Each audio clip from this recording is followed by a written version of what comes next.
Welcome into Wild and Wacky Wednesday here on Main Street Sports Today, presented by the Tennessee Orthopedic Alliance of Columbia. I'm Maurice Patton. That's Wade Neely. We are coming to you from the Lee Company studios of our respective abodes. I'm in the lovely city of Franklin. Mr. Neely looks like he's in P-Town. Is that right? We're in P-Town, and we're dealing with cat children. So all is well here in southern Middle Tennessee. Oh, cats are wonderful, aren't they? Beautiful. Yeah. It is Wild and Wacky Wednesday, and we will be here with you for the next couple of hours discussing sports of local, regional, and national importance. So stick around. It's going to be fun. In the final segment of the show, we will bring you the weirdest, wildest, and wackiest news from across the globe. And it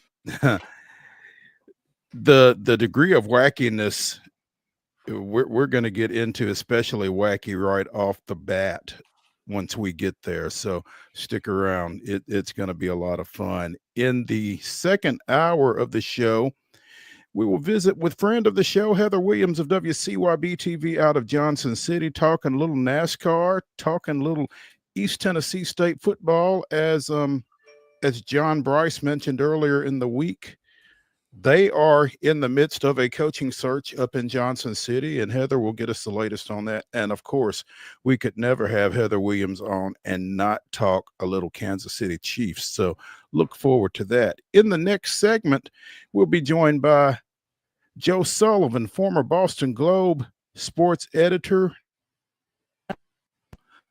writer for Main Street Media of Tennessee, and he will get us up to date on everything going on in Nashville City Hoops, and there's plenty going on in Nashville City Hoops. So looking forward to visiting with him for a little bit. We'll also talk a little college football, because how could we not? We'll talk a little pro football. And again, the winter meetings continue out in Dallas, so we'll be talking a little Major League Baseball. There was a particular development that came down yesterday evening, last night, that Braves fans would be interested to hear about. So we'll get into some free agency signings. So it's a jam-packed show, and we're looking forward to bringing it to you. Wild and Wacky Wednesday never disappoints, if we're being honest. So always delivers. Yeah, you're right. Never disappoints. So, and again, there's plenty to get into there. So let's go ahead and get started with yesterday's results and today's schedule on the Rundown. This is the Rundown. Lock and load, boys and girls. The Wednesday Rundown is off, and it is running. We start with girls basketball scores from last night. Blackman defeating Lebanon 61-52. It was Brentwood 76, Columbia 43. CPA was a 50-48 winner over Liberty Creek. Cascade taking care of Eagleville 48-38. Shelbyville downing Centennial 55-21 was that final there. Clarksville dispatching Kenwood 54-14. It was DCA 49, Clarksville Academy 40. Todd County Central, Kentucky defeating Creekwood 50-44. Moore County on top of Culleoka 75-29. It was Dixon County squeaking by Rossview 47-46. Nail biter in that one. Not as much in East Nashville's win over Glencliff 60-8 was your final score in that showdown in Nashville. East Robertson on top of White House Heritage 68-50. It was Ezell Harding 48, Nashville Christian 46. Fayetteville 61, Santa Fe 56. Goodpasture was a 36-27 winner versus Friendship Christian. Gallatin turns back McGavock 34-27. Greenbrier all over Joe Burns 66-36 was your final there. It was Harpeth Hall 45, Laverne 20, Green Hill 32, Hillsboro 24. Finals few scores for me here. Independence with a 68-27 win versus Whites Creek. Loretto taking care of Lawrence County in a rivalry showdown 62-43. It was Antioch 33, MLK 27. Also, Cheatham County with a 61-19 win over Montgomery Central. Mount Pleasant outlasted Zion Christian 30-26. Coverage at Main Street mainstreetmurray.com. Also, Oakland with a 56-48 win over Mount Juliet. Page edged Hendersonville 36-33. Pope John Paul II edged Baylor 34-32. A lot of low-scoring affairs last night. Providence Christian with a 56-40 win over Battleground Academy. It was Watertown 45, Red Boiling Springs 30. Riverdale, the Lady Warriors with a 54-44 win over Smyrna. Wilson Central all over Siegel 63-13.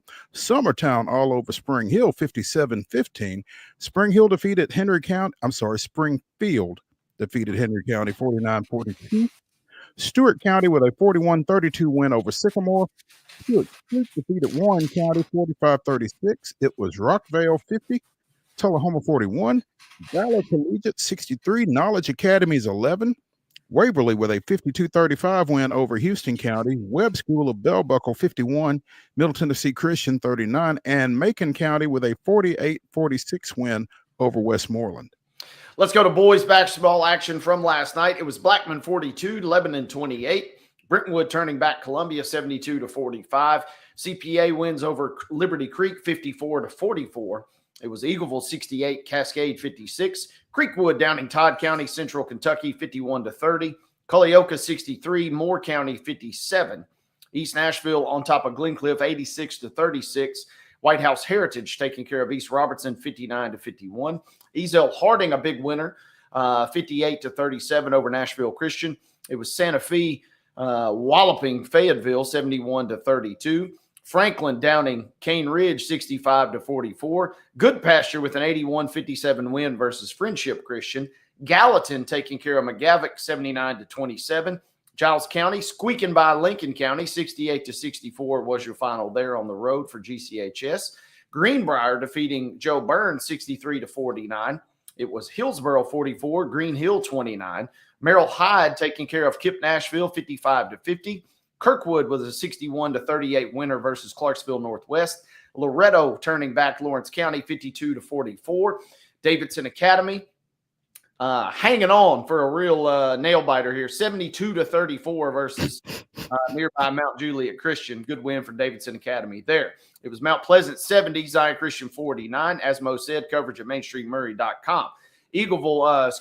Oakland taking care of Mount Juliet 85-45. Hendersonville could not rally versus Page as Page defeats nearby Hendersonville 52-45. It was Providence Christian 69, BGA 50. Watertown was a 42-28 winner versus Red Boiling Springs, and Smyrna takes care of Riverdale 72-61. Also, Siegel with a 64-43 win over Wilson Central. Summertown defeats Spring Hill 60-35. Henry County defeats Springfield 58-54. It was Hume-Fogg 65, Station Camp 49. Sycamore with a 70-64 win over Stewart County. Tullahoma defeated Rockvale 67-62. University School of Nashville downs Columbia Academy 65-55. Valor Collegiate downs Knowledge Academies 65-55. Houston County with a 61-55 win over Waverly. Webb School of Bell Buckle defeats Middle Tennessee Christian 80-59. Westmoreland 45, Macon County 24. Apparently, the Tigers football players haven't gotten back to the basketball team yet. Harpeth with a 65-54 win over White House. That rounds out our boys' high school scores. In women's basketball action last night, Cumberland with a 65-43 win over Fisk. In men's basketball action, number one undefeated Tennessee stays that way with a 75-62 win over Miami in the Jimmy V Classic up at Madison Square Garden. Also, Western Kentucky defeats visiting Tennessee State 84-60. Ladies and gentlemen, that is your rundown.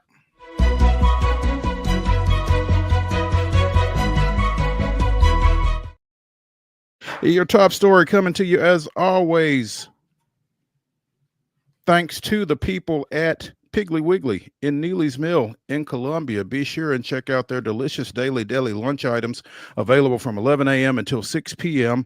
Also, their hand-cut meats and everything is cost plus 10% at the cash register. Piggly Wiggly, Neely's Mill, Columbia, bringing you our top story.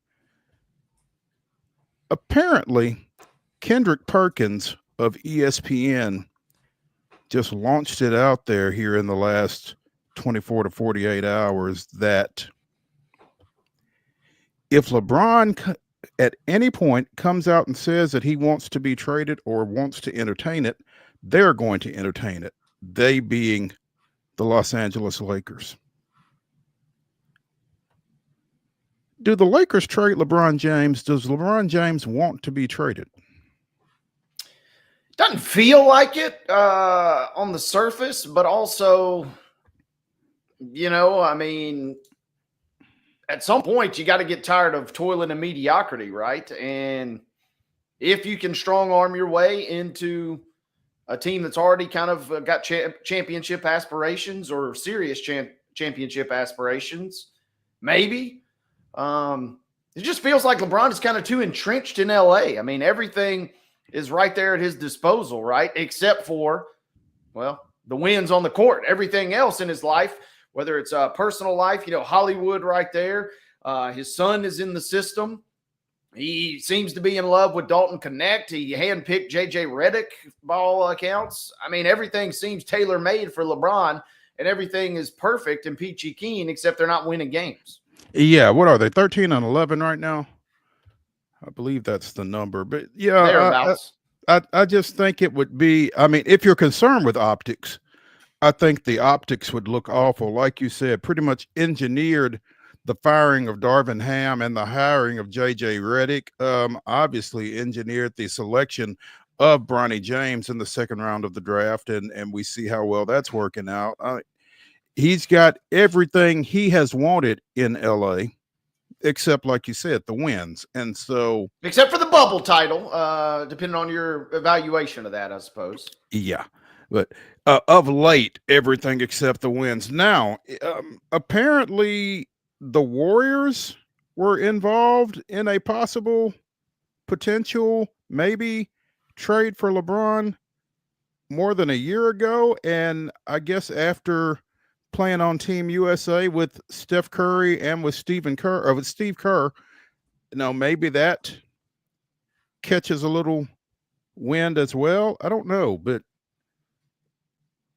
who else or where else would LeBron go if he were to go somewhere? And again, I'm just not sure how realistic it is with everything else that the Lakers have done. And surely he realizes that. Yeah, it feels like this is a classic kind of media leak for whatever reason, right? Is this a leak to test the what's the word I'm looking for? The forthrightness, if for lack of a better term, of a source. Hey, I'm telling you this in confidence. Boom, 5 hours later, it's reported. There it is. Well, guess what? You're not very trustworthy. Yeah. Or is this a deal to kind of further whatever remaining little bit of wants, needs, or power that LeBron may perhaps want with that franchise? Is this a way to kind of subtly work that in there? Hey, I could be traded at any moment if I want to be, or I could get out of here at any moment if I want to be. And did he not just sign a new deal this offseason, taking, we kind of joked at the time even that he took, I think slightly less money, but I mean slightly by like $50 less or something. I mean, he didn't take a massive pay cut. It feels, it's interesting, and it's getting the buzz going, but it just kind of doesn't feel like there's a lot of oomph behind this one. Maybe I'm wrong. It wouldn't seem to be. It just doesn't make a whole lot of sense, again, given everything that he has pushed for with the Lakers and has gotten. It would just be very disloyal on his part, I think. Now, if you're not worried about that kind of thing, then you're not worried about that kind of thing. But it would just seem, particularly for where he is in his career, a very diva-ish move. But that's kind of out there. So, well, the interesting thing too is the good news, bad news. The good news is you finally found a franchise. You reeled in the big fish that will give you everything you want. They'll cater to every demand that you possibly could have, and that's all well and good until everything that you want and have doesn't really work out the way that you want, and then now you're kind of boxed. It's similar. In a weird parallel to what we discussed with the Preds yesterday. They're kind of in a weird spot. They can't really move any of their guys that they just signed or traded for this offseason because they kind of went all in on this new path, and the Lakers have kind of gone all in on this LeBron situation here. They don't have a ton of leverage potentially outside of trading this guy. So in a weird way, his own fantasy land, he's kind of got to just be at peace with it unless he's willing to make some major concessions. I don't know. This would be fascinating. And obviously him going to a team like the Warriors or, the Rockets perhaps or something. There was brief flirtations of him going to the Mavericks as a free agent this offseason. If he were to end up on any of those three franchises, it would certainly alter some of the trajectory of the Western Conference, I think, this year. But it doesn't feel like we're long to see that happen. Oddly enough, the same three franchises that were mentioned when we talked about Jimmy Butler being traded by Miami yesterday. But it seems like those guys, they're desperate. Hey, we realize we're good, but we're also a little shy of a title, contender unless we get somebody big, whether it's Butler or LeBron. If you're the Lakers, aren't you kind of hoping for some degree that LeBron does walk in one day and say, hey, why don't y'all see what you can get for me? I mean, in a weird way, putting on just a pure neutral and analytical cap. I mean, at some point, we're probably beyond that point, honestly, right? I mean, to maximize your haul for LBJ, if you're a legit franchise and kind of already thinking about the next moves and the next steps, you should probably be entertaining some of these conversations, because as crazy durable and as rugged as the guy is, I know we want to believe that he's going to play forever, but he eventually will have to step away at some point, and you have to think about the next iteration of your franchise. And so it's at least a conversation you got to be at least willing to have. Otherwise, you're kind of doing a disservice. Yeah, because, I mean, if he just ups and retires and you get nothing. Right, yeah. So. Well, he got his son, but, other than that. Like I said. Let's take a break here on Main Street Sports Today, presented by the Tennessee Orthopedic Alliance of Columbia. When we return to the Lee Company studios, we will be joined by Main Street Media's local basketball writer, Joe Sullivan. Stay tuned after the break.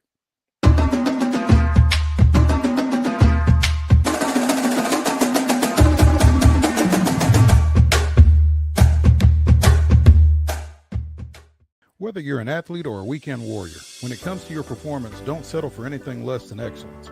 We're proud to announce that Mid-Tennessee Bone and Joint Clinic is now Tennessee Orthopedic Alliance of Columbia, where we are redefining sports medicine and orthopedics. Tennessee Orthopedic Alliance's team of expert sports medicine physicians understands the unique demands of your body.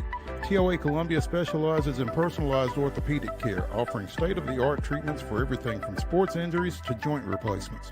Learn more at toacolumbia.com. Step into the Lionel retail store at Opry Mills, Nashville, and you'll be captivated by all the magic of the 123-year history of Lionel trains. Whether you're already a train enthusiast or just getting started, Lionel will energize your love for trains. NASCAR fan? Come check out your local Lionel station to learn all there is to know about model trains and die-cast NASCAR collectibles. Visit nashville.lionel.com or call 615-455-9399.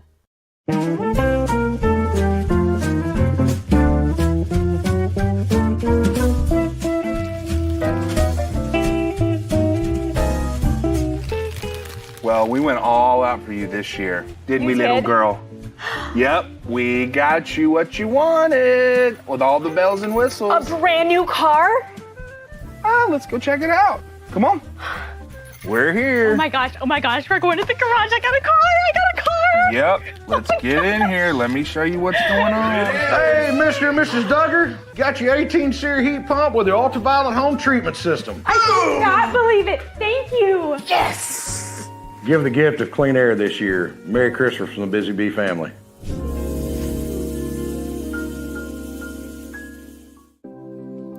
Custom Stone Handler supplies over 600 distributors and suppliers with quality stone products. Along with River Stone, we produce and distribute over 100 building, landscape, and other bulk products. Our goal is to provide quality products, service, and partnerships to ensure our customers' success. We firmly believe that the measure of any person or company is how they treat other people and customers. Give them a call at 931-490-4990 or visit CustomStonehandlers.com. With Lee Company technology, the best handymen are hands-off. Lee Company techs have been using visual findings and other smart technology tools for years to add transparency and virtually take customers along. You see what we see, whether we're in a crawl space or on a roof. With Lee Company, technology helps us help you, no matter what's happening in the world or at your house. He shoots, and he scores!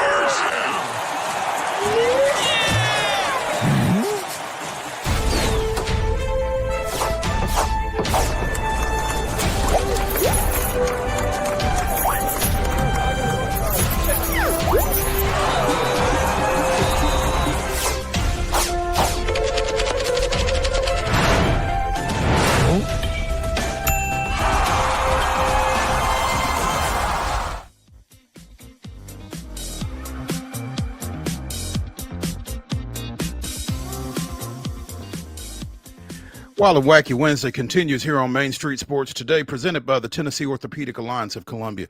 That's Wade Neely. I'm Maurice Patton. We are in the Lee Company studios of our respective homes, and we are overjoyed to be joined now by Main Street Media local basketball writer, Joe Sullivan. Joe, good afternoon. I, too, am overjoyed to join you, Mo. Thank you. We appreciate it. Hey, Belmont MTSU over the weekend. Did it live up? Was it a little off what you expected? You know, what did you expect out of that one, and what did you get? Well, I expected a close game, and that's what we got. And it was a very exciting game. I mean, it went back and forth a little bit. Like it looked like it was going one way and then the other, and they met at the end very closely. And Belmont got clutch free throws from Carter Witt at the end to close it out. And I would say a totally unexpected 8-2 now, having beaten two teams I thought they were going to be inferior to locally, Lipscomb and Middle Tennessee. Could have easily lost both games. And they're being led by players that, to me, came out of nowhere. And they're an amazing story. And it was a very exciting game. And I'll tell you, if there are sports fans out there who are basketball fans listening to us, it is worth a trip to go see Belmont home games. It always entertains. It really does. And I'm surprised more people aren't there. I'm biased, obviously, because I love basketball. I love that level of basketball. But it's highly entertaining when you go see a Belmont game. And they play in a very entertaining style with a great coach, Casey Alexander. 82-79, that final there, Belmont knocking off MTSU. Good win for Belmont. Good loss for Middle at 7-3 now. Well, it is on the road, so I guess we could call it a good loss. But they had their chances, and they made a great comeback. They looked like they were done. I don't know, Mo. Tough calling anything a good loss, I guess. I understand. Especially when they had a chance to win. Yeah. I guess from the standpoint that, like you said, Belmont is playing some pretty good ball right now, and that Middle team, they've still got a lot of parts that, haven't played together a whole lot prior to this season. They're 7-3 with that loss. So yeah, and so Jalen Counter, who had missed quite a few games with a knee injury, came off the bench on Saturday, and he lost his mind in the second half because the game looked over, and he just brought Middle back basically by himself. This could not be stopped. Drives to the hoop, long-range threes. He really had an incredible second half. 22 points all in the second half, and he brought MTSU almost all the way back. Not quite. I'm looking at the box score from Saturday. Mustafa with 13 and 11, which is kind of what we've come to expect out of him. Yes. But 2.7 boards from Chris Loof coming off the bench. You got to have more than that out of him, don't you? Yeah, well, I think you skipped Scoring wise, anyway. Yeah, it would be nice, but no, you know what you skipped is Kamari Lands, right there with the big goose egg. The big bagel there for Mr. Lands, yeah. And this is he's supposed to be their big transfer, and he can't have games like this if he even plays half as well as he's supposed to. Maybe they win this game, but I mean, he was. Hey, look, Nick took him out. He wasn't in it. He was on the floor at the end of the game. He had other people on the floor because he wasn't getting anything from Lance. And so someone like Counter stayed in the game, even though he didn't start. Justin Porter had a few big hoops at the end. And Cameron Weston was on the floor, was out a great deal too, because he has not been the player we saw 2 years ago before he tore his ACL. Just not the same player, unfortunately. And so those two, they're sitting there watching as the comeback unfolds for Middle Tennessee on Saturday. Joe, I'm curious, based on what you've seen thus far, based on what you even saw this weekend, Belmont was predicted smack dab in the middle of the pack in the MVC. Have you adjusted your projections for them? Do they look better at this point in your mind? Absolutely. I think I think we have to make them an MVC contender based on what we're seeing from results from other Valley teams during this non-conference part of the schedule. Drake undefeated, one of only 7 undefeated teams in the country right now, with a remade team, but it's not a remade team because they all came from Northwest Missouri Division II for the starters, for the coach who came first, and he brought his players with him. But, I've seen Drake a few times, not in person. I can easily envision Belmont being able to play with them. And then you have Bradley, which really is they're still the favorite. They were the preseason favorite. They continue to be the favorite. I'm not sure. Duke Dean, their best player, had a concussion issue, but everyone's off this week. I'm sure Duke will probably get back, hopefully, to play. We don't want him to miss any time with a concussion. So I think Bradley is the competition, and I think you got to throw Belmont in as the third team in the Valley at this hour. I would imagine. It's amazing. Casey's used 7 different starting lineups this year. Wow. And I was looking at doing some research here. I was looking at Tennessee because the Vols are number 1 in the country, and here is like one of the reasons they're probably number 1 in the country is Rick Barnes has 9 games played, same 5 guys that started all 9 games. He obviously knew what his team was going to be like early on, and it's worked out for him. Casey's still 8-2, and Casey's still pulling strings, pushing buttons, trying different things, and it seems like they always turn out right for him most of the time.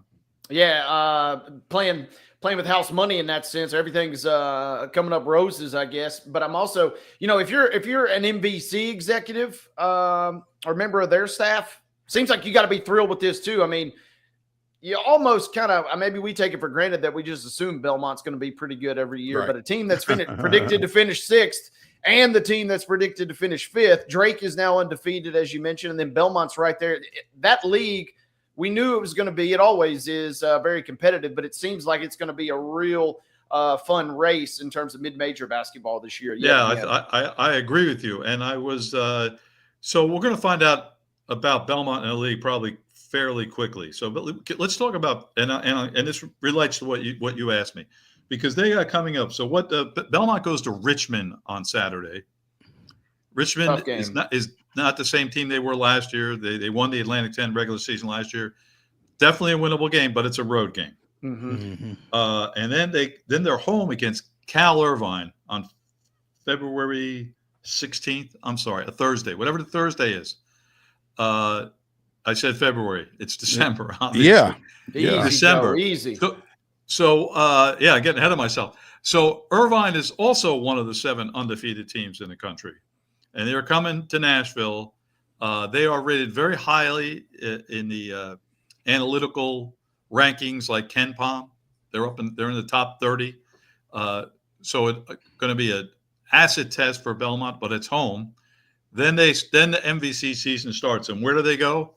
At Drake, at Northern Iowa, the most difficult trip in the league. They start off with. So those next 4 games, 3 road games, 1 probably winnable. The Iowa trip, Des Moines and Cedar Falls, I'm not so sure about. So when we, 2 weeks from now, when we talk about Belmont, we're going to say, geez, we thought they were so good, and now they're 8-6. Could happen. It could happen. So we don't want to get too excited with what they're facing, but it's highly interesting. So and now I sound like a shill, but I will say this, that Cal Irvine game again. If you're a basketball fan, it's the same night Lipscomb plays at Middle Tennessee, so it's a great night for basketball in our area. But boy, I wish those games were on different nights. I'm going to have to make a hard choice. Mo, I know where you would pick. You were going to go. You would go to Lipscomb, Middle Tennessee. Absolutely. No disrespect to Belmont, but yeah, I would. It's interesting flipping it for just a second to MTSU. Scrolling through Twitter as we are wont to do. Steve Cavendish, thanks for listening. Steve points out Middle has lost 3 or 4 games against MVC competition, and as I look at Middle's schedule, they lost to Murray State, they lost to Bradley, who we mentioned just a second ago, and now they've lost to Belmont. So 3 or 4 Valley teams they've lost to. Conference USA and the Valley are 10th and 11th in the KenPom rankings and are basically the same leagues. Losing that much doesn't portend good things for them in Coosa conference play. So, give me your thoughts on Middle coming out of that. Again, they are 7-3, but as Steve points out, again, all 3 of those losses are to the Valley. Don't you love the listeners that they know so much? Hey, I love the listeners when they don't know anything. I just love listeners. But I love how they jumped in with a great fact. I hadn't strung that together in my mind that the 3 losses were all to Valley teams. Neither had I.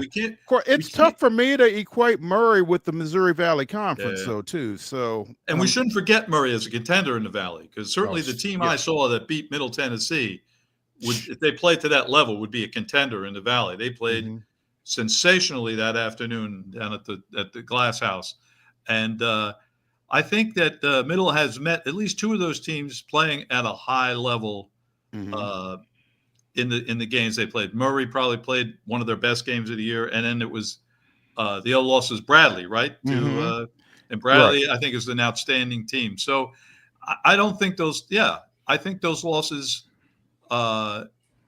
You don't want to suffer them, obviously, but I think it does not mean that Middle can't contend in Conference USA. I think Conference USA, I really think they are a contender.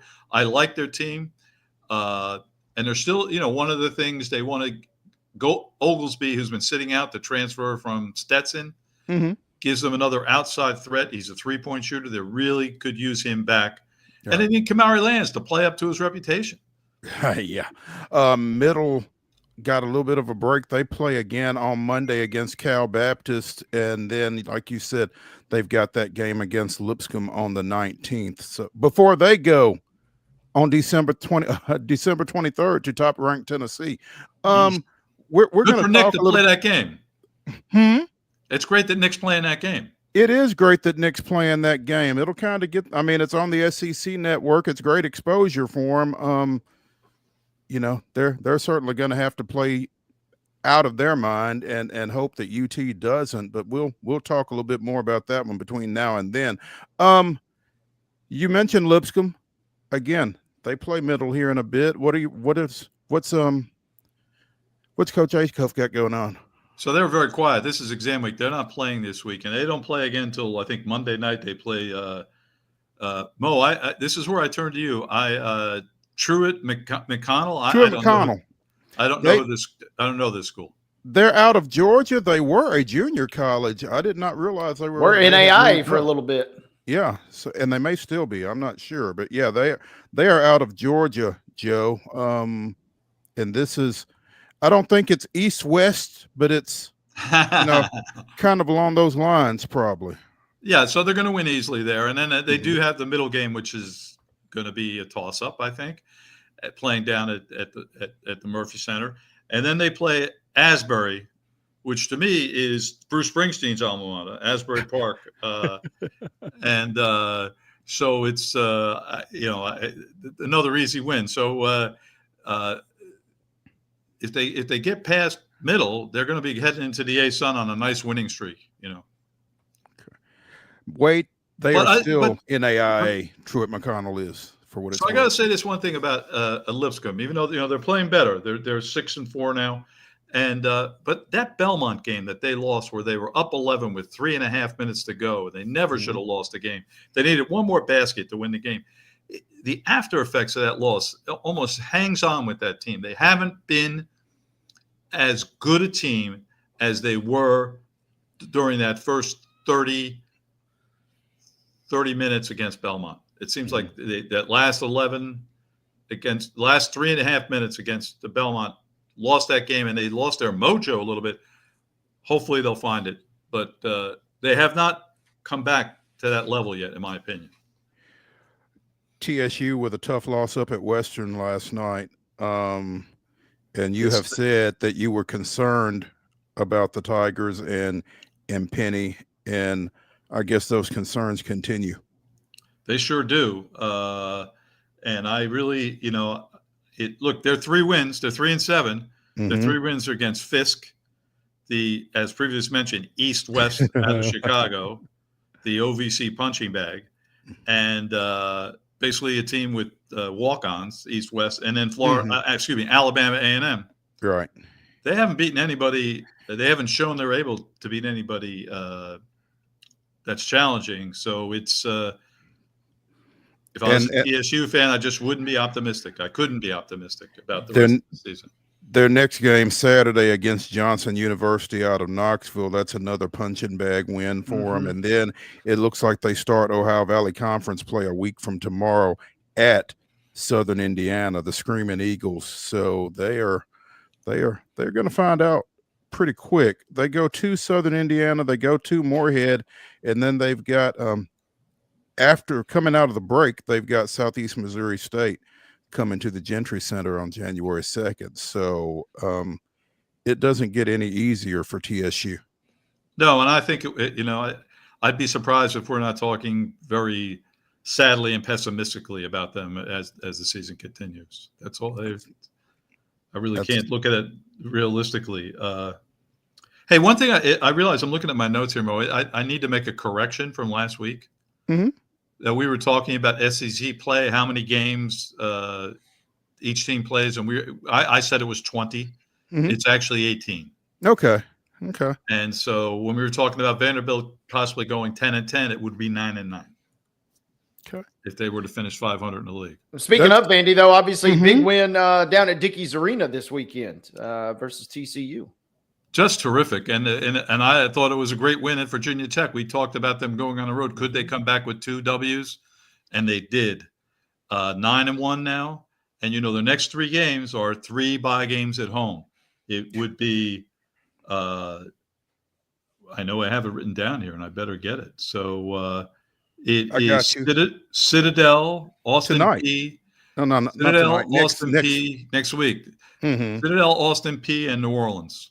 The Privateers of New Orleans. Very good. And they should be 12-1 heading into SEC play. They really should be. And hey, this is exciting for Vanderbilt fans. It really is. Show of hands. Who expected Vanderbilt to be 12-1 in Mark Byington's first season? No one did. And they're exciting to watch. If you watch that TCU game, it went back and forth a little bit. And they were the tougher team, the more tough-minded team, gutty, and they made the plays. And there's something going on there, without a doubt. Now, if you map out what their SEC schedule is like, and can we somehow pull 9 victories out of this?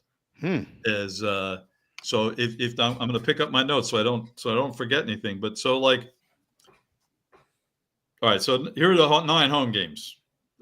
So we're going to count these as losses: Tennessee, Kentucky, and Auburn. Yeah. Okay. Possible wins. I'll just phrase the rest. So it leaves us with 6 possible W's. At home. Mississippi State. South Carolina. Yes, right? Texas certainly could.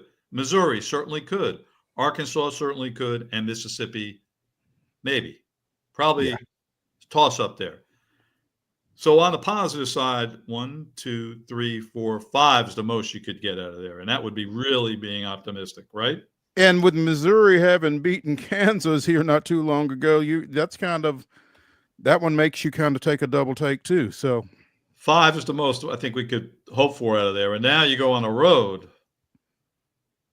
And so here's the games that you possibly could win on the road: LSU, Missouri, Oklahoma, A&M, and Georgia. 1, 2, 3, 4, 5. 5. So if they're over 500 in SEC play, and if they go into SEC play 12-1, yeah, you're talking about an NCAA tournament team. Talking about a bid for sure. And Chris Lee last week told us, I mean, you're talking about Vanderbilt as like a 6 seed if they kind of just hold serve. And just get to 500 in the league. He said even slightly below 500, still probably guaranteed a bid. But yeah, if you get to 500, he's daring to dream, as high as a 6 seed, perhaps. I don't think that's on the low end, perhaps, if they hold that record. Yeah, below 500 would not cut it in my mind, just because there'd be so many teams above them in the SEC that would get in ahead of them. For what it's worth, Lenardi has them currently as their next 4 out, so one of the last 8 teams out. But obviously, that's fantastic. Yeah. It really is for where they are or for where they're coming from. But I will tell you that I saw somebody's bracket that had like 12 or 13 SEC teams in. Yeah, at this hour. Now there's gonna be, they're gonna be start beating each other, and that's gonna separate them. And someone's gonna lose a lot of games. It could very well be Vanderbilt. That reminds me, guys. I don't want to be the bearer of bad news, but Vanderbilt, if you think about them winning the national championship, I saw this tweet earlier this week. History tells us that one of 12 teams has already been decided as the national champ, because apparently every champ since 2004 has been ranked in the top 12 of the Week 6 AP poll. Oh, wow. And that's sad to say, because my Michigan Wolverines, even though they took one on the chin last night, they were 14th, so had to say bye to them. But SEC, that means your contenders are Tennessee, Auburn, Kentucky, and Alabama, as well as Florida. But a wild stat, this is Ryan Hammer 09, who's a college hoops guy on Twitter, says that every champ since 2012 was in the top 12, 2004, was in the top 12 based on the Week 6 poll. And that's crazy. This was when the bell struck midnight, so to speak. So if you're not in the top 12 yet, I guess just go ahead and cancel the season at this point. Yeah, it's accurate, and it's. I had it in my notes here. I wrote down the 12 teams that are now our contenders for the national championship. And hang on to that. Let's come back to that. See what it looks like. That's crazy. Joe Sullivan of Main Street Media joining us here on Main Street Sports Today, talking a little local hoops. We're gonna expand locally by about 3 hours east for just a second. Top ranked Tennessee 9-0 now after that win up at MSG against Miami last night. You mentioned they've played 9 games. They've had the same starting lineup for each of those 9 games, Joe, and that consistency really goes a long way, doesn't it? It surely does. And I think if we could point out one weakness to them is that I'm not sure how the high quality, the depth of this team is. But Estrella has been hurt. I think he's supposed to come back, the big kid. But JP. It's but that would be the only thing they're doing wrong. I mean, if you look at them statistically, once again, Rick Barnes, the bedrock of Rick Barnes is defense. And you look, there are number 2 in the points per game and number 4 in the field goal percentage defense in the country we're talking about here. They're 9th in the country in rebounding margin, and they're number 1 in the country in margin of victory. They've led before last night, which Miami the game was never in doubt, but Miami closed to within the shouting distance at one point. Mm-hmm. But before that, in all 8 games, Tennessee had led each game by 26 points at one point, which is just an incredible number. And they didn't get, they were up 17 or 18 last night, I think, at one point. It shrunk back down. So it hasn't been close in anyone they've played, and they've played some good competition. Defense has been, as usual, the key with a Rick Barnes team. And also, I think we've talked about him briefly, but Chaz Lanier, the transfer from North Florida, I think I kind of downplayed him. Don't think he's Dalton Connect yet. But he's been terrific. Maybe he is another Connect, and he played great last night. So he's a tremendous shooter and gives them the offense they need. And Sagai Stigler is talking. Some people are talking about as an All-American as a point guard. So that those are their two best players, Lanier and Ziegler, and they have the other ones that he did get in the portal again. Igor Milshitz, transfer from Charlotte, is their second leading scorer now. And so I'm not sure anyone would have picked him out as being a great transfer. He's playing great for them. They're going to get tested Saturday when they go to Champaign and take on Illinois, aren't they? Yeah, I like that Illinois team, and they have a tremendous freshman guard. I think he's from Lithuania. So, Mo, I'll leave the pronunciations to you. I'm good. And he is some player. He might be the best freshman I've seen. And Illinois will certainly. The game's up there, so this could be where they drop one, and it would be understandable. This would be a good loss, Mo, if they lose at Illinois. That's a good loss. There we go. They beat Wisconsin last night. They've already got. They knocked off somebody else of a pretty big note earlier this season. That's one that I kind of had circled. I'm like, all right, if Tennessee loses, obviously you're frustrated and you don't want to lose any, but that definitely would fall under the bad or good loss category. Absolutely. I thought you were going to take a shot at pronouncing their freshman guard's name the way you jumped in like that. Well, let me stroll to our roster here. We'll give it our best go. But Underwood always has those guys playing tough, which, like you said to your point a moment ago, Joe, I mean, they graduate and lose some guys, and finally they're starting to get that continuity. It's not a complete rebuild like we've seen from them. You're talking about Kasparis Jacksinionis? That's the kid, yes. Yeah, I mean, that's the best I could do on short notice. Hey, just roll with it until somebody tells you otherwise. Joe Sullivan, 6'6", 205. Yeah, he's a healthy boy. There we go. Joe Sullivan joining us talking a little local hoops. We will have him back on next Wednesday and pretty much every Wednesday, except for I doubt we'll have him on the Wednesday after that. I doubt we'll be on the Wednesday after that because that'll be Christmas. But Joe, we appreciate you taking some time with us and look forward to catching back up with you. Always great. Thanks for having me. All right. Hey, when we continue here on Main Street Sports today, again, it is Wild and Wacky Wednesday. In the final segment of the show, we will bring you the weirdest, wildest, and wackiest news from across the globe. But when we come back, we're going to talk a little college football. Stay tuned after this.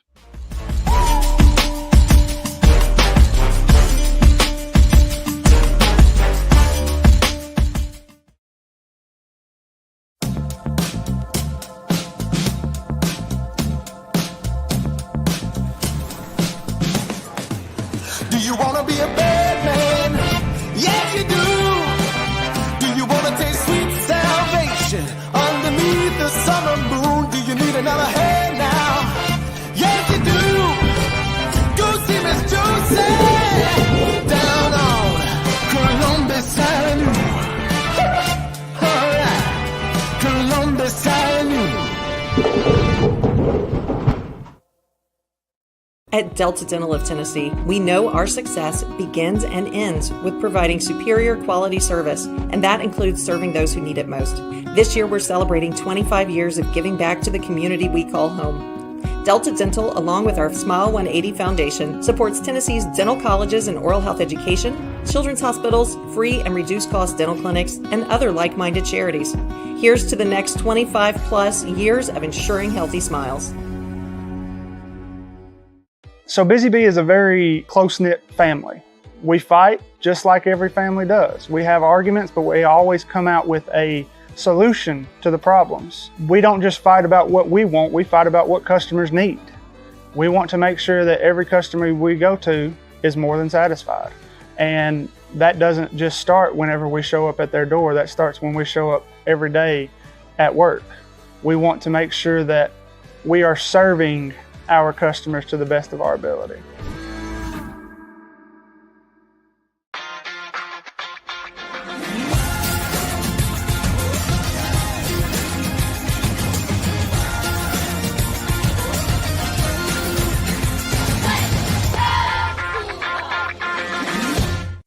With Lee Company technology, the best handymen are hands-off.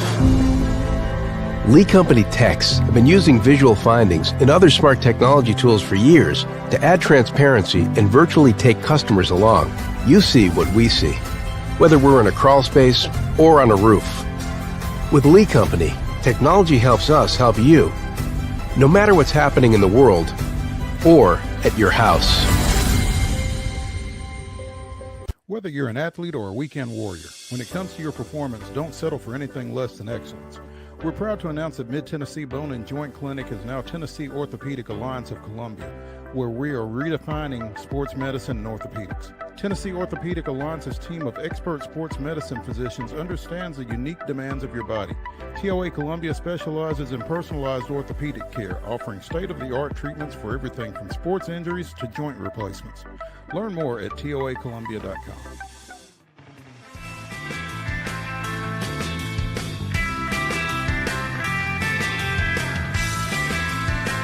Wild and Wacky Wednesday continues here on Main Street Sports Today, presented by the Tennessee Orthopedic Alliance of Columbia. That's Wade Neely. I'm Maurice Patton, and it has gotten pretty dang wild and pretty dang wacky because apparently white smoke is coming out of Chapel Hill, North Carolina. Sounds like Bill Belichick is going to be the next coach of the Tar Heels. And, you know, we talked to John Bryce of footballscoop.com on Monday, and he said that this was the most fascinating coaching search to him just to see if this was actually going to come down. Well, now he's got to come up with a new one because apparently this is coming down or has come down. And I'm just stunned that you replace 73-year-old Mac Brown with 72-year-old Bill Belichick, who has not coached collegiately in what, 30 years or more, right? Yeah, John said multiple decades. And I mean, they said they wanted to get a younger head coach in there. There you go. You're the second person today that I've talked to that has been their response. So, yeah, I mean, mission accomplished. I'm kind of more surprised than anything on Belichick's end. Now, you know, I've heard a lot of interesting things about this, but I'm more surprised on Belichick's end just because, man, this does not seem he's made it kind of pretty clear that he wants that all-time coaching record, and he wants to really set himself into the greatest of all time discussion or solidify that argument at the NFL ranks. And you can't rack up NFL wins while you're the coach of the Tar Heels. So I'm kind of more intrigued / stunned by his end of this than I am from UNC, because if you're UNC, I mean, you're not, you know, if you have a couple random floundering years, I don't know, you weren't necessarily just lighting the world on fire anyway. So then you can go back to square one. But what is interesting, you know, he comes out yesterday with the Belichick Bible, or the manifesto, as some people are calling it. And the real interesting part is, you know, supposedly there's provisions in there that, hey, you're hiring me, but you're really hiring my son, not only as the D coordinator now, but as the coach in waiting. And that gets a little more intriguing. And that kind of, you know, from Belichick's end leads me to a little more solid footing, because on its surface level, this does not seem like a great fit. But if he was able to work some extra stuff in there, that suddenly makes a little more sense. You know, when I said that Belichick had not coached collegiately in more than 30 years, I meant Belichick has never coached collegiately, as I'm looking at his Wikipedia. After graduating from Wesleyan University in Middletown, Connecticut,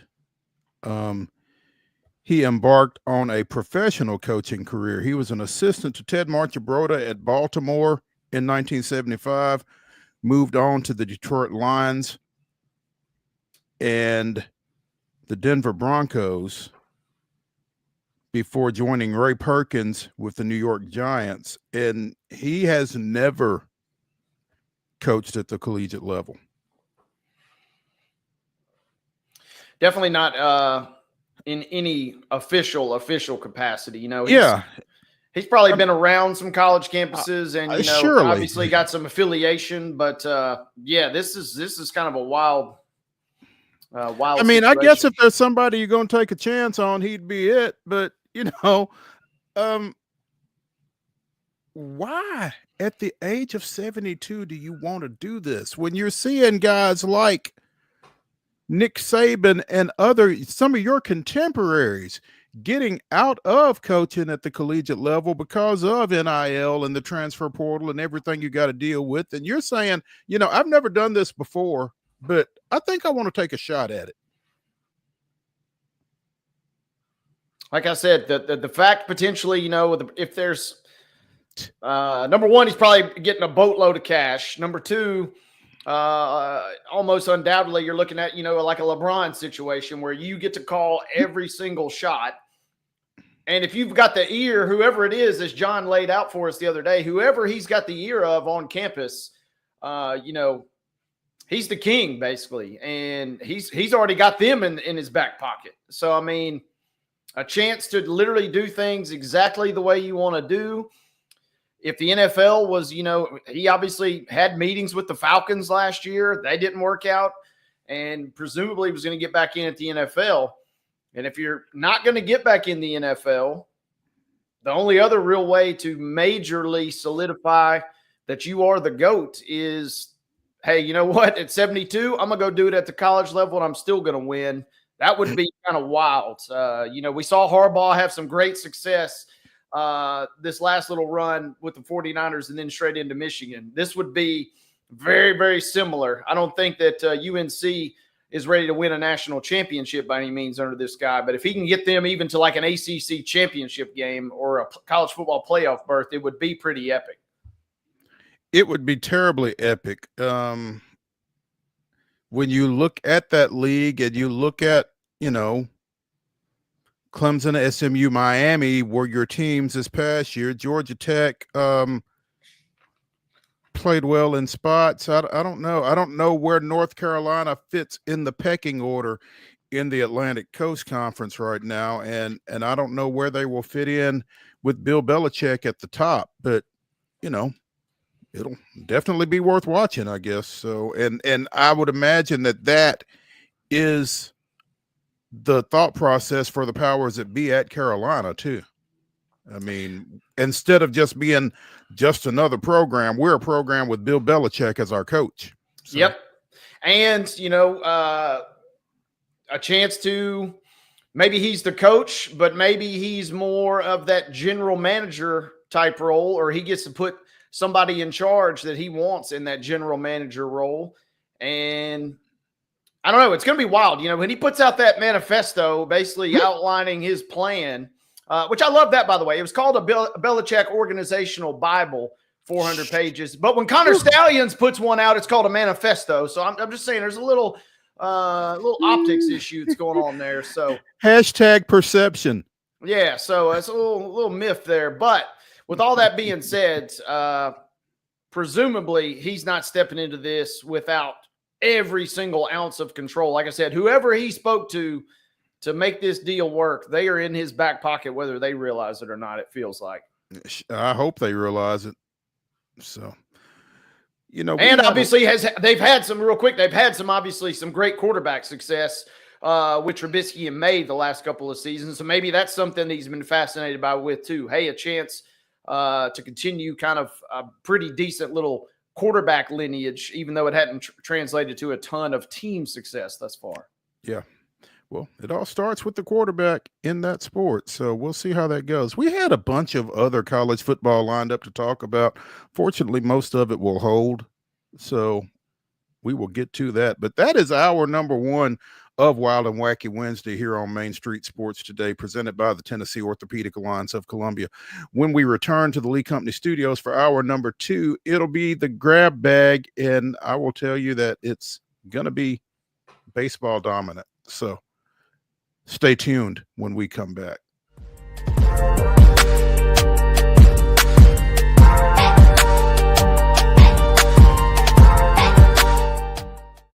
Nashville's Nutcracker returns to TPAC this December, presented by Nashville Ballet. This holiday season, audiences will journey with Clara and the Nutcracker Prince through Nashville's history and the land of sweets.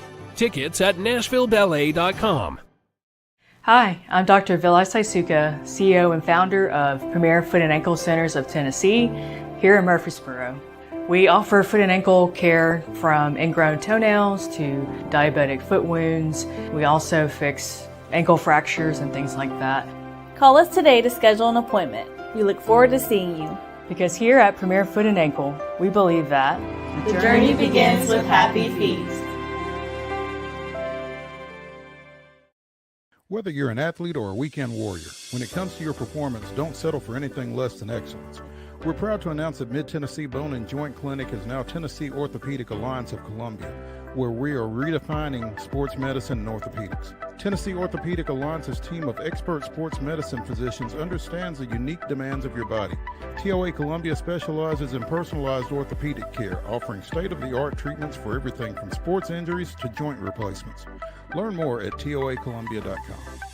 Jones & Lang Sporting Goods here in Columbia has been outfitting teams, officials, and anybody else from T-ball to college for 50 plus years. Be sure and check them out at 931-388-8060 or online at jonesandlang.com. Jones & Lang Sporting Goods, the look of a winner. Zion Christian Academy, zioneagles.org or 931-388-5731. You can schedule your appointment. Go tour their campus. It is beautiful over there, and you're definitely going to want to see it. Again, it's zioneagles.org. Give them a call, 931-388-5731, and schedule your tour today. With Lee Company technology, the best handymen are hands-off. Lee Company techs have been using visual findings and other smart technology tools for years to add transparency and virtually take customers along. You see what we see, whether we're in a crawl space or on a roof. With Lee Company, technology helps us help you, no matter what's happening in the world or at your house. Custom Stone Handlers supplies over 600 distributors and suppliers with quality stone products. Along with River Stone, we produce and distribute over 100 building, landscape, and other bulk products. Our goal is to provide quality products, service, and partnerships to ensure our customers' success. We firmly believe that the measure of any person or company is how they treat other people and customers. Give them a call at 931-490-4990 or visit CustomStonehandlers.com. Piggly Wiggly, located in Neely's Mill Shopping Center, is Columbia's locally owned and operated Cost Plus 10 grocery store dedicated to serving the community with low prices and smiling faces. Piggly Wiggly offers fresh, hand-cut meats daily as well as daily hot plate lunches from their deli counter. You're certain to see smiling faces and a helping hand when you're here at Piggly Wiggly. Come by and check out our fresh produce, high-quality meats, and more. Down home, down the street, we'll see you at the Pig.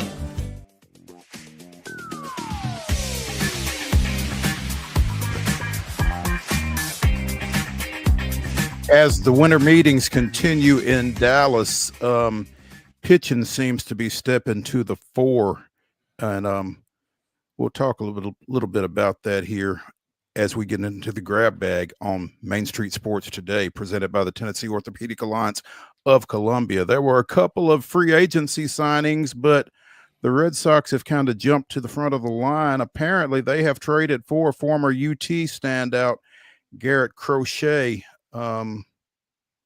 sending 4 prospects to the Chicago White Sox in exchange for the left-handed starter. So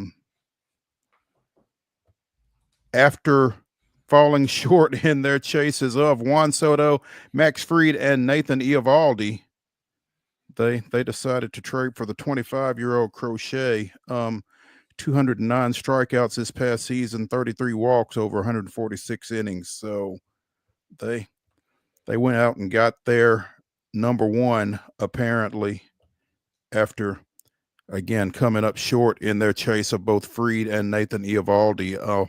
More on those guys in a second. But, yeah, that's the big news out of Dallas at this moment. Big pickup for them. Still feels like, though, man, they got a lot more to make up if they want to get close to the Yankees and the Orioles in that division.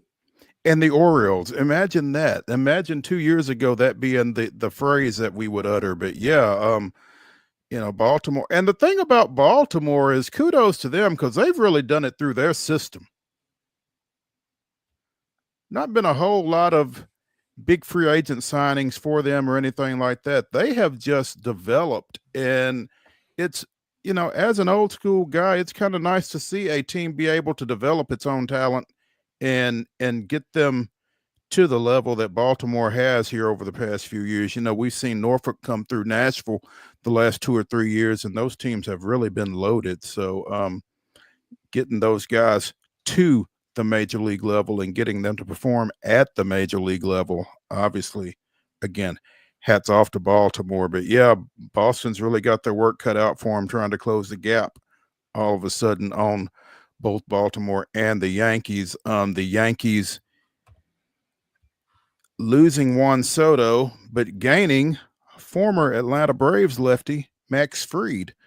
8 years, $218 million, the largest guaranteed contract for a left-handed pitcher in Major League Baseball history. 8 years. I just don't know why you'd sign a pitcher to an 8-year deal. It ain't tricking if you got it, and the Yankees got it, baby. I guess. 30-year-old left-hander Max Fried.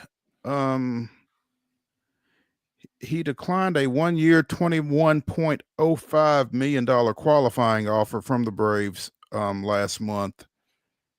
And he had signed a 1-year, $15 million deal coming into this past year. But, when the Braves were handing out all of those contract extensions a couple of years ago, when they locked up Spencer Strider and Austin Riley and Ozzie and Acuna and those guys, and Fried didn't get one, you knew that he was going to want to get into free agency, and he has cashed in. Again, 8 years, $218 million. That's an AAV of $27.25 million per year. Now, I think to some degree it's kind of like what we were saying about Juan Soto. Does he get to the end of this deal? I mean, that 8th year, he's 38 years old. And by the end of that 8th year, he's going to be underpaid. These guys, these guys will. Once I heard on a podcast yesterday, by the time Juan Soto's contract, if he made it to the very end, he'd be one of the lowest paid players in the MLB. So these guys are going to want to cash in as much as you can, as often as you can, and it is a gaudy number for sure.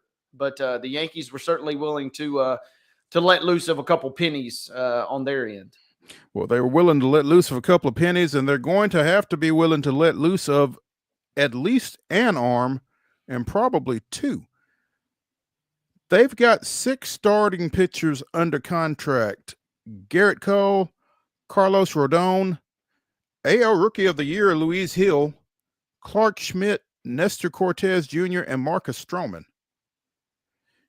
Now, I mean, the Yankees fans would tell you that they will send you boxes for Marcus Stroman to pack up probably, but somebody else has got to go as well, and it's not likely to be Cole, Rodon, or Hill, so we'll see. Stay tuned for what the Yankees do next. So, meanwhile, the Braves lost Fried. I don't think they ever thought he was coming back anyway. But they did think they had a shot at Nathan Eovaldi. Well, Eovaldi has instead re-signed with the Texas Rangers, apparently, for a 3-year, $75 million deal. Again, I think the Braves had kind of coveted him as a guy that would fit in well with their pitching situation. But Eovaldi will be 36 this year. And again, guys at elevated ages getting some big time money here. So nice size Texas, though, I would imagine. Arms race continues, and everybody is. It seems like you're trying to get out of your deal as quick as you can, just so you can go ahead and get to the next deal, because these salaries are what they are. So it's, like I said, they're shocking figures. This is the way of the world. And if you're one of these small market franchises, better hope you draft well. Good luck. Yep, absolutely. I mean, Better hope you draft well and then enjoy your 2-year window, and then we'll see you when we see you, because then those guys are going somewhere else. Yep. Get you somebody out of the Baltimore front office to help you identify some guys, and good luck.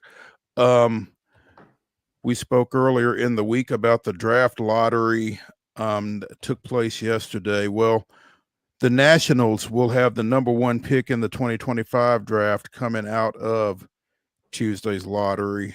The Nationals will be followed by the Los Angeles Angels and the Seattle Mariners as the first 3 teams to pick in the 2025 draft. The rest of that order among the non-playoff teams will be the Rockies at number 4. You got to feel bad for the Rockies, as bad as they were, and to come up with the number 4 pick. St. Louis at 5, Pittsburgh 6, Miami, Toronto, Cincinnati, and the White Sox. Speaking of feeling bad about folks, the White Sox will pick 10th. A's, Rangers, Giants, as it continues. Rays, Red Sox, Twins, Cubs, and Diamondbacks will make up your top 18 teams in the first round of the 2025 draft. Now, I don't know who the odds on number 1 is at this point, and it'll be interesting to see how that works out. But the Nationals will pick first for just the 3rd time in franchise history. In 2023, they got Dylan Cruz, the outfielder out of LSU, with the 1-1 pick. So we'll see how that goes for them this time around. News out of Pittsburgh involving a local product. Apparently Brian Reynolds, the former Brentwood High School and Vanderbilt standout, who has played outfield throughout his professional career and for most of his collegiate career, is going to get some work in at first base for the Pirates in spring training and may land there for the 2025 season. Seems a little early in his career to be moving from the outfield to the infield, but they feel like they can more easily come up with somebody to play outfield than they can to play first base. So something to keep an eye on there in 25. We talked late last season, I guess, about the Pirates releasing Rowdy Tellez just before he was getting set to get a bonus. I think he had a couple of ABs to get, and they cut him loose before he could achieve that accelerator there in his contract. So Pirates doing some things a little differently, a little interestingly, but they have come up with a off-season plan for Reynolds to try to get himself ready to play some first base after making the National League All-Star team as an outfielder this past year. Change of scenery on the horizon, it sounds like. Apparently, yeah. So they're saying it's a rest thing as much as anything. He played in 150-something games. We need him to rest. He'll start his offseason program, but the idea is that we're going to see what it's like at first base to see if he is going to play there full time. This is from Pirates manager Derek Shelton, as reported by friend of the show, John Parado of Pittsburgh Baseball Now. So another development to keep an eye on. And, maybe slowing that transition from the outfield to first base. The Pirates made a trade last night or yesterday for Cleveland first baseman Spencer Horwitz. Now, he was Cleveland first baseman Spencer Horwitz for a very short period of time, as the Guardians had just gotten him from the Blue Jays earlier in the day. in the trade that they made, sending Andres Jimenez to Toronto. So Spencer Horwitz, former Guardian, former Blue Jay, now Pirate, and that guy's got to be wondering, okay, where am I going? Surely I'm not going to stay in Pittsburgh. What's up with this? So, but again, the winter meetings do continue down in Dallas, and Braves fans are kind of on pins and needles wondering when they're going to do something. Come on, AA, give us something. So switching over to NFL news, the right tackle position continues to be a black hole for the Tennessee Titans, who waived Leroy Watson yesterday. Can't be a great shock. No, like you said, it's been a black hole. It's a revolving door. Watson had been injured a little bit, been active the last couple of games. And so at that point, probably not stashing a guy like that on IR. So you might as well just go ahead and part ways and see what else we can do, because it ain't been pretty at that spot. He'd been inactive each of the last 4 games. He made 4 starts prior to that, but he was expected to be a depth guy, and again, wound up making 4 starts, which kind of tells you where this offensive line and specifically that right tackle spot have been. They added Braden Narveson to the practice squad. Narveson was with the team in training camp and had been with the Green Bay Packers earlier this year. 12 of 17 on field goals, 16 of 16 on extra points in 6 games before they waived him. Not sure what they were looking for. Maybe something better than 12 of 17 on field goals. I don't know, but also, yeah, well, they had Folk. I guess he was dinged up in the preseason, and that was the guy that he made that 59-yarder and then had the 46-yard winner versus the Seahawks. Everybody was thinking, right. Oh man, he's going to be our guy. But Folk is so reliable.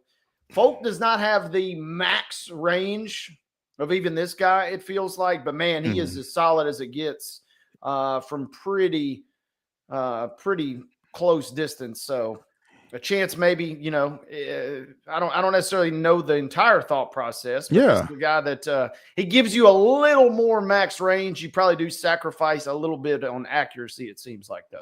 And I guess just to get him on the practice squad, you kind of got him in case something does happen with Folk down the stretch here. So you know this guy, you liked what you saw out of him during the preseason. So or already go ahead and start getting a beat on next year. Maybe I don't know what Folk's contract looks like, but maybe a chance to go ahead and get some good graces built up with this guy. Been around the block a couple times in Nashville. Linebacker Curtis Bolton and tackle Kellen Deesh have both been added to the practice squad as well. Bolton has played with the Lions, Raiders, and Giants since 2021. Played his college ball at Oklahoma. Deesh has been on the practice squads of the Bears and Steelers, was in preseason camp with New England earlier this year. Played collegiately at Arizona State. And so, before Arizona State, he played 3 years at Texas A&M. Everybody's played at multiple schools at this point, I guess. But I guess he's the next guy up at right tackle then. Man, it's bad. NFL announces that they will play a regular season game next year in Berlin. That'll be the 3rd different German town to host an international game after Frankfurt and Munich. Obviously, the games haven't been assigned yet, but there will be a game played in Berlin. Continuing to expand internationally. Going to be there, and they're going to play one in Madrid as well. If you give me Titans might be due up for one of those 2 games. If you're going to give me my pick, let me go to Madrid, man. I want to get a little Spain action. kind of got a little taste of Germany last year after they played in London and was over in Switzerland, which is Germany light, basically, we'll call it. And so give me Madrid next year. I'd like to bebop over there rather than Berlin, I think. No disrespect to our German fans out there. Yeah, I think Madrid would be a little bit more exciting of a trip as well. So yeah, let's lobby for that for the Titans. Mainly too, the other things they're playing at the Bernabeu, where Real Madrid plays. So the inner footy fan in me, that's kind of deep down what I'd really like as well. A little 2-for-1 action there for you, 100%. huh? Yeah. Let's take a break here on Main Street Sports Today, presented by the Tennessee Orthopedic Alliance of Columbia. When we return to the Lee Company studio, we will be joined by Heather Williams of WCYB-TV out of Johnson City, talking a little NASCAR, among other things. Stay tuned.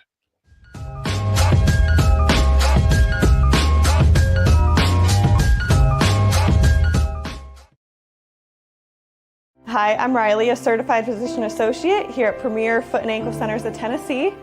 We have a couple locations, Murfreesboro, McMinnville, as well as Franklin. We treat people of all ages. We're excited to get you back on your feet and hope we can help you today. Call us today to schedule an appointment. We look forward to seeing you. Because here at Premier Foot and Ankle, we believe that the journey begins with happy feet. He shoots, and he scores!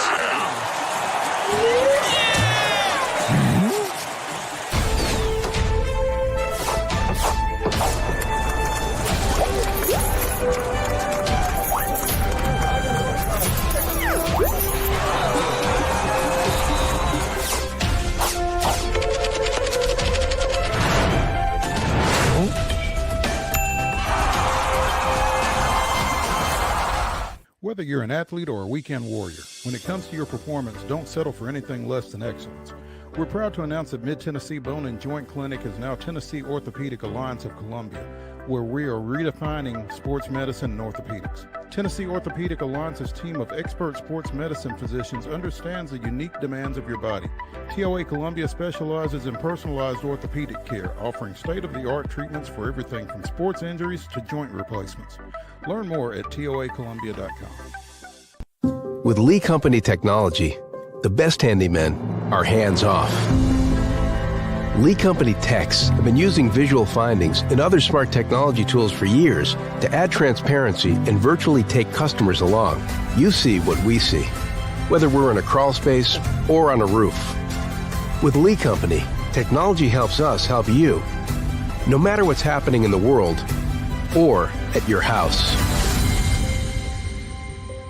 Jones & Lang Sporting Goods here in Columbia has been outfitting teams, officials, and anybody else from T-ball to college for 50 plus years. Be sure and check them out at 931-388-8060 or online at jonesandlang.com. Jones & Lang Sporting Goods, the look of a winner. Zion Christian Academy, zioneagles.org or 931-388-5731. You can schedule your appointment. Go tour their campus. It is beautiful over there, and you're definitely going to want to see it. Again, it's zioneagles.org. Give them a call, 931-388-5731, and schedule your tour today.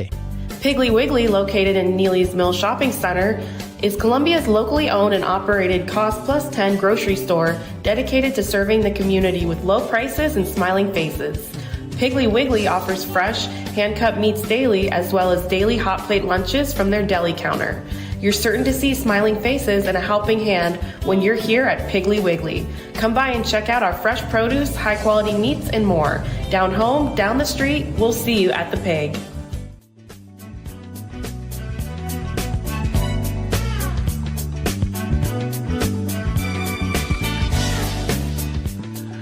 Wild and Wacky Wednesday continues here on Main Street Sports Today, presented by the Tennessee Orthopedic Alliance of Columbia. In our final segment, Wade and I will bring you the weirdest, wildest, and wackiest news from across the globe. Right now, though, we are set to speak with friend of the show, Heather Williams of WCYB-TV out of Johnson City.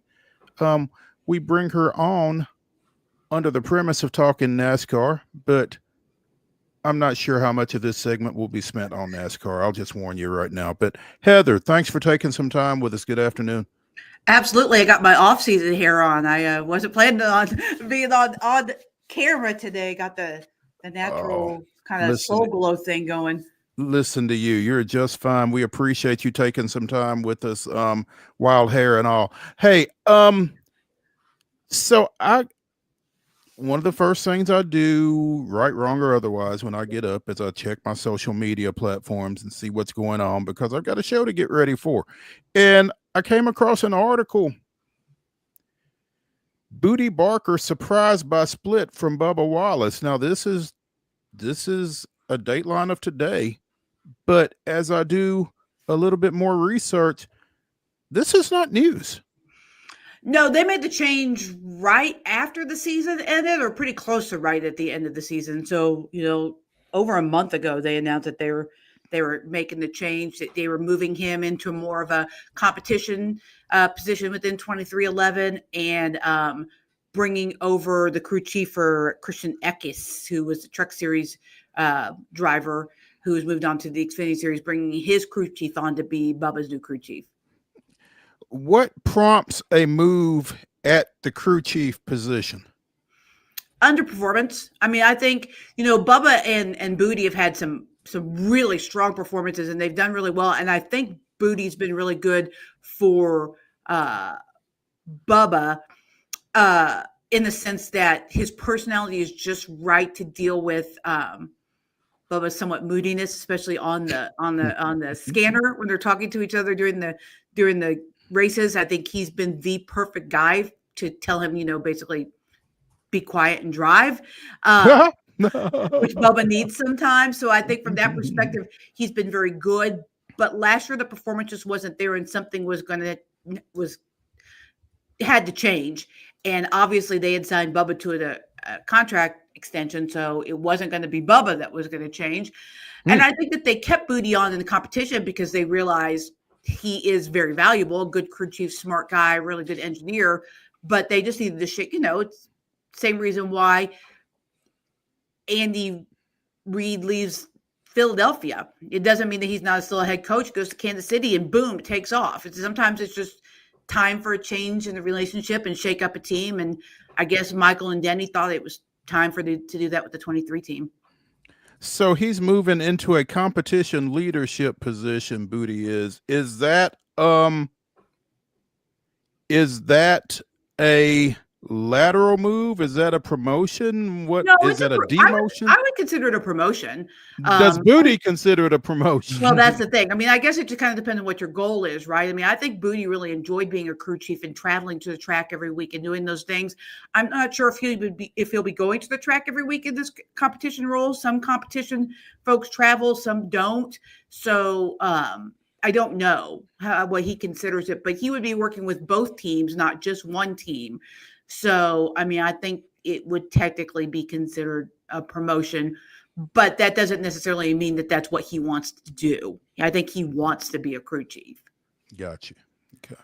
Heather, what are the other what's another big storyline in terms of personnel, whether it's crew chief or otherwise? And how much of a difference is this a position that can make a massive impact going forward? And I guess with that being answered, who's in line to maybe gain or potentially go backwards this offseason in your mind with some personnel shakeups? Well, I think the biggest one is actually Denny Hamlin being split up with his crew chief because Denny did not see it coming. When we talked to him, it's been 3 weeks ago now at the banquet. He had no idea that he was losing his crew chief. He is getting Ty Gibbs's crew chief, Chris Gale, as his crew chief. But Denny's team has performed other than the last half of last year. They didn't really have a lot of success. But Chris Gabehart and they were one of the more successful teams in the garage, but I think that Joe Gibbs saw something that concerned him in the last half of the season enough that they've done the same thing with Gabehart. They've moved him into a competition role, and they've moved Chris Gale over from the 54 car to be Denny's new crew chief. I am a huge Chris Gabehart fan. I think he's one of the smartest crew chiefs in the garage. So, and I think Denny does too. I think Denny was super concerned about what's going to happen because Chris Gale is a nice little crew chief, right? But he hasn't had the success that Gabe Hart has, and the relationship between Denny and Gabe Hart was really good. Denny has had some good crew chiefs before, but the personalities haven't really meshed, and they haven't been as successful as they could be. The super analytical, kind of methodical and engineering Chris Gabehart was a really good match for Denny. So I would say of all the changes that have been made with driver crew chief, and there are a ton because there was a ton of driver movement too. Mm-hmm. To me, this looks like the one that could be the people that stand to lose the most in the shuffling of crew chiefs. It is the 11 team. Yeah, I mean, quickly when I'm Googling that and then checking it out, it said one of the most formidable combinations will be no more. And you're talking obviously an elite driver with an elite crew chief. That seems certainly like a massive shakeup for the rest, for not just obviously that particular team, but across the sport. Yeah, and one that, like I said, Denny did not see coming. Like he had no idea that this was going to happen. And I think in this instance, I think it's something that Gabe Hart wanted. Like he wanted the opportunity to continue to grow and to move into a higher management position. I haven't talked to Gabe Hart, so I have no idea, but just kind of what Denny was saying at the banquet. But it kind of came out of left field, and it does. I mean, they were a really good pair, and one that people feared. I mean, you look at pairings that have worked out really well. Historically, it was up there with some of the great driver crew chief combinations. The only thing that they have missing from their resume, and I mean the only thing, is a championship, and they've come very close. But, I think Denny's concern also is late in your career, it becomes harder to adapt, right? I mean, as we get older, we get set in our ways. Now he's got to adapt to a new crew chief, as Denny is, I think, now the oldest driver. No, I think Michael McDowell's a little bit older than him, but one of the older drivers in the garage who now has to start from scratch, which nobody wants to do at 40. I think he's 43 or 44 years old.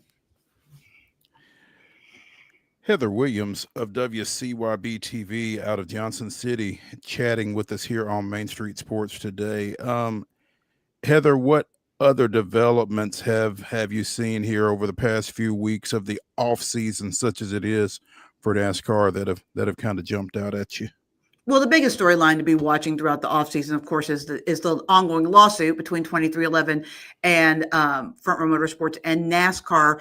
There hasn't been any huge developments happening right now, just little filings and answering back and forth. But the filings are really interesting and kind of give you an idea of where each mindset is, and there's little nuggets of what's going to happen when they do get their day in court. There's I don't know. I can't remember if we talked about this the last time we talked or not, but 2311 and Front Row Motorsports asked for a temporary injunction, didn't get it, but then they came to an agreement to allow them to race as open teams. So that's the plan with those teams. And since they came to that agreement, 2311 went ahead and announced their third driver for next year. They have, in theory, an agreement that is apparently not worth the paper it's written on at this point, to purchase one of the charters from the now defunct Stewart-Haas Racing. And with that charter, they planned on and are going to still start without the charter, a third team. And they have hired Riley Herbst out of the Xfinity Series to drive that car for that team. So, I mean, I think 2311 feels like eventually they're going to be racing with the charter. I don't know if they lose, they're just going to go ahead and sign the agreement and could plan to race next year. I don't think that they'll race as an open team the whole year. That's really expensive. And while Michael is probably the one owner in the garage that can afford to race a whole year with a charter with his own, opening his own checkbook, I don't think he really wants to do it that way. Right. But I mean, that's going to be the biggest off-season news to follow, is just what happens with that lawsuit. What do you know about the progress, particularly from a ticketing standpoint, I guess, for the Speedway Classic next summer? Tickets are on sale. They went on sale last week. I went and just looked yesterday or the day before just to see what tickets were available. Most of the tickets in the stands behind home plate are sold. Most of those are gone. They are not selling anything, at least not to the public, that will be actually on what would be the infield of the track, where they're going to put temporary stands right behind home plate. There's a big block there that says not yet for sale. I don't know if those will ever be available to the public. I have no idea. So that if you look behind the plate there, that gray area where it says TBD, I think it says on there. Mm-hmm. Those are not for sale yet on the website. But all that stuff in gray, those areas there, those tickets are sold, or there might just be one or two random seats here and there in those sections. When I was on the site the other day, if I just rolled over there, it says 1 seat available, 2 seat available. So, I mean, it looks like from that, and it's really hard to tell. And Speedway Motorsport doesn't ever release any kind of ticket sale information, but just looking from that map and what's available, it looks like sales are going pretty well. Got any numbers in terms of what those price points were? When I rolled over them, I think the cheapest ticket was in the $80 range, and that was up in the upper deck there in the outfield, where you'll be staring at Colossus the whole time, which is cool. That's how I watch Battle of Bristol. I mean, if you're going to an event like that, you're not really going to, it's like going to the Final Four, right? When you go to the Final Four, you're not going to be able to see anything but a couple of dots running around on the field in a football stadium watching basketball. You go to be a part of the event. It'll be the same thing with this. So $80 for those seats, and I think up into the thousands for some of the other seats, and I think that's the range. Yeah. Pick your price point in between. Yeah. Okay. I'm looking at some in the outfield for 160 or 120 a piece. But it's so far out. I mean, they're going to have to get some major juice, if you catch my drift, in these MLB hitters, if you want to get one of these as a home run souvenir, because the first 15 rows of center field, which looks like it's quite a bit of ways behind the fence anyway, has already been gobbled up. So I know the way when I was there, they kind of had it outlined when they made the announcement.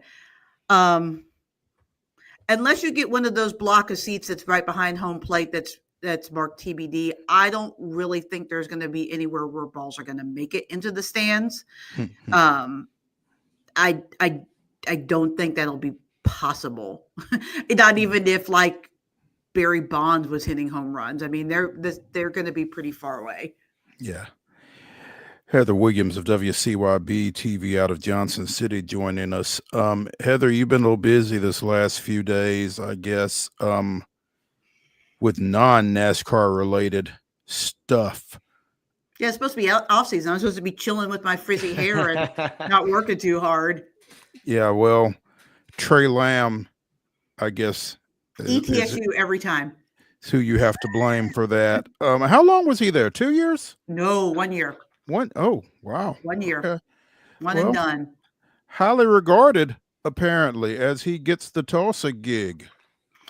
Yeah, I mean, he had done a really good job with ETSU. I think, and I full disclosure, I actually covered Trey as a high school football player in Calhoun, Georgia.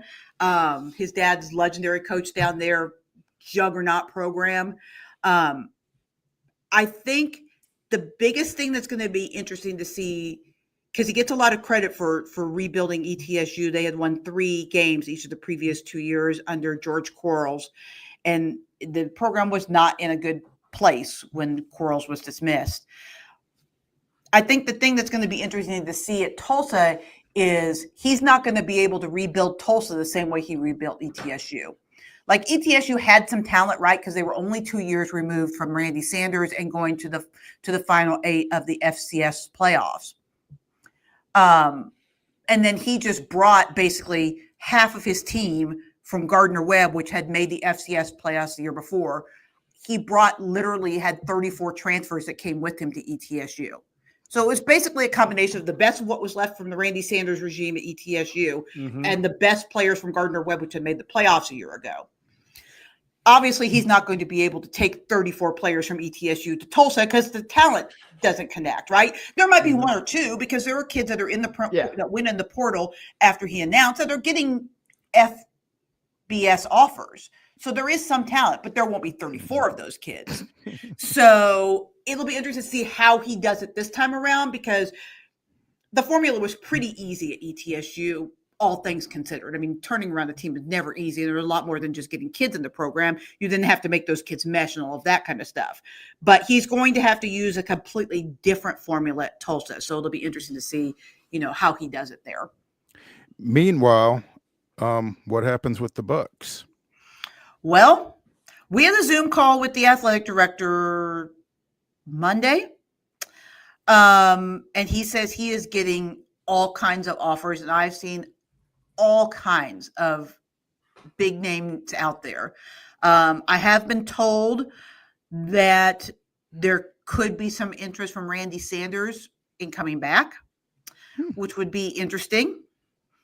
I've heard that it's possible that Will Healy may be interested. You may remember he was the coach at Austin P. And then there's just those names that always get thrown out there. Will, from what I understand, Healy was one of the finalists that they talked to when they hired Trey Lamb. So, to me, that's interesting because they want to have the position filled by Friday, right? And Day after tomorrow. Well, by the end of the week. So it could be Saturday, it could be Sunday, but by the end of the week is what. Okay. Yeah. All right. Is what Monday he told us by the Still end quick. of the week. Yeah. By the end of the week. And one of the things that he talked about with us, he being Doc Sander, the athletic director, is that because they just went through this a year ago, he's got a jump start on this. So I feel like they will at least probably start with some of the names that they talked to the last time. Another name that I know that they talked to, I don't know how far it got the last time, but it's my understanding that last time they also talked to Jeff Fisher, which that guy's been trying to get a coaching job for a long time. I don't know if that went anywhere or if he's even still interested at this point. I have no idea. I've not heard his name come up this time around, but people are talking about perhaps Sean Clark, who was just let go from Appalachian State, being an interesting name. I just got on my phone while I was waiting the break just to see if any other names had popped up that people are talking about. And one that came up was, let me go back and see if I can find this, was the interim coach from Charlotte, whose name I cannot remember. Anyway, that was another name that came up.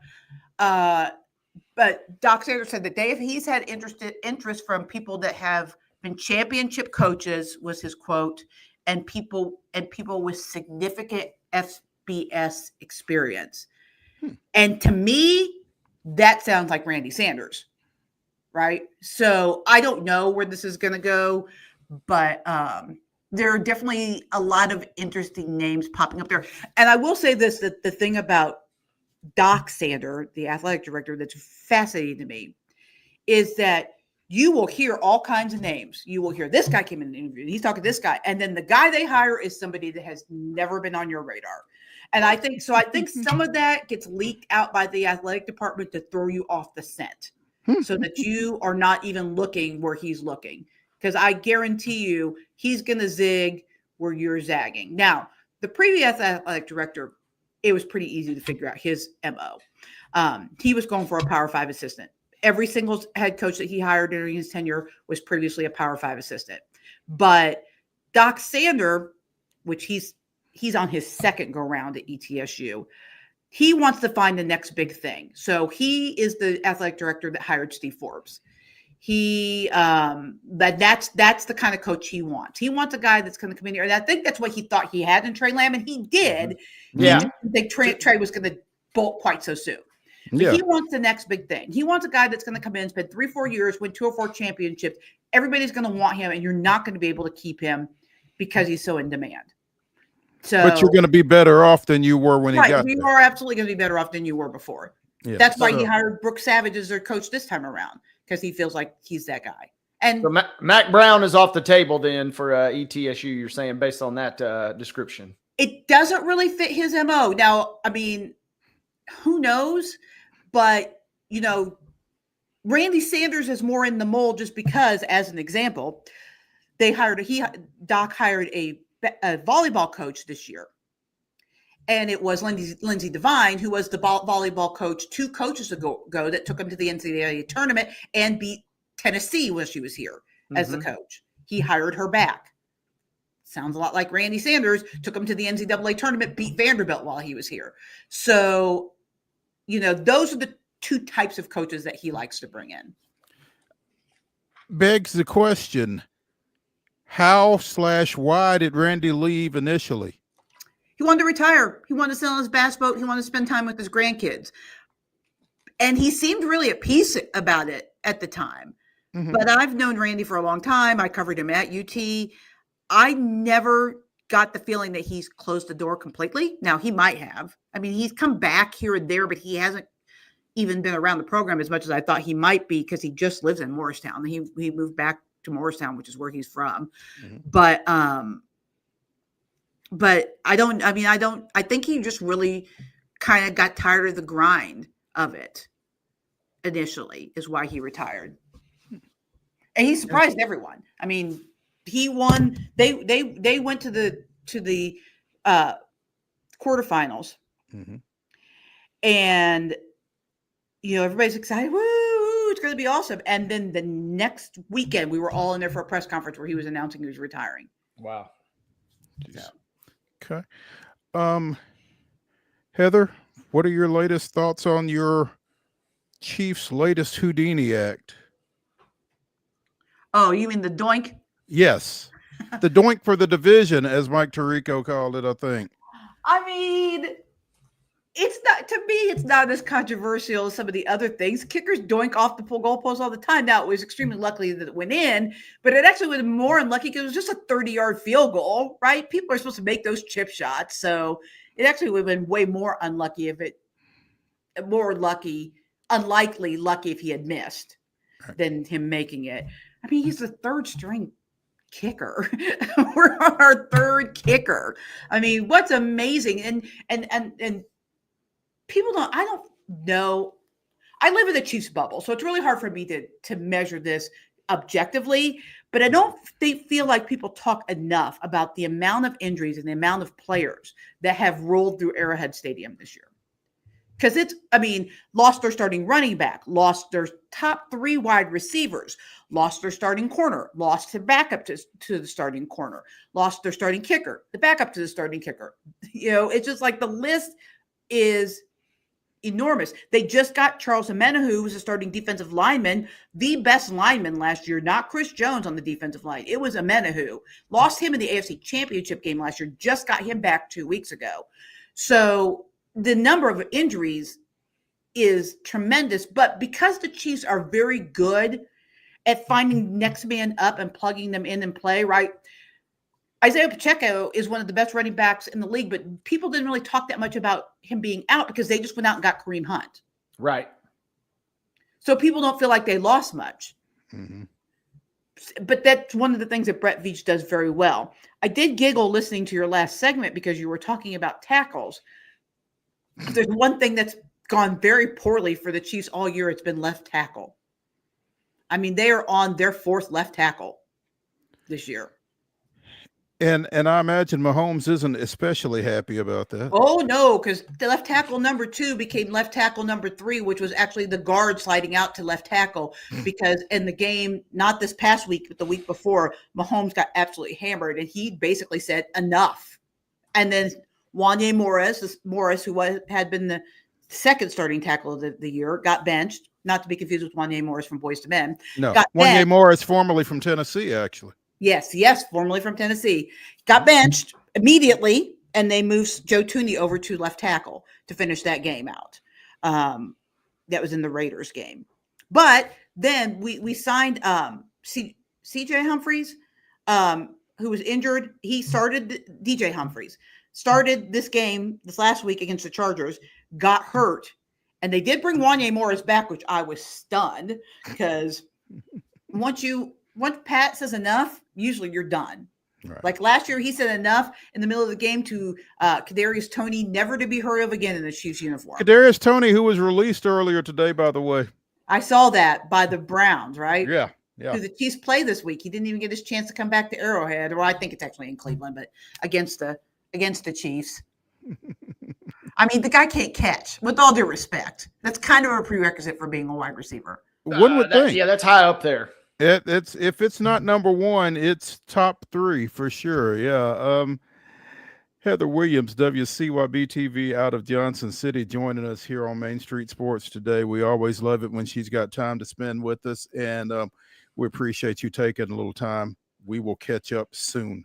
Sounds good. If you hear anything about ETSU coaches from your area, you know where to find me. I got your number. I'll pass it along. On top of this, it's hard because, like I said, their ETSU is very good at getting us all to chase the shiny object, and then over in the other corner finishing business. Good luck. Thanks. Thank you, Heather. All right. Hey, let's take a quick break. Let's come back for the final segment of Wild and Wacky Wednesday here on Main Street Sports today. It'll be Wild and Wacky Wednesday, the weirdest, wildest, and wackiest news from across the globe. Stay tuned.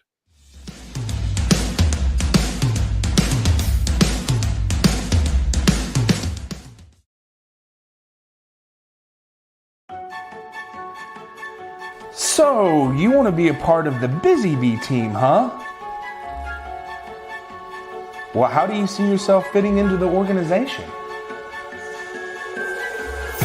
Oh, I get it. You want to be a weather bee.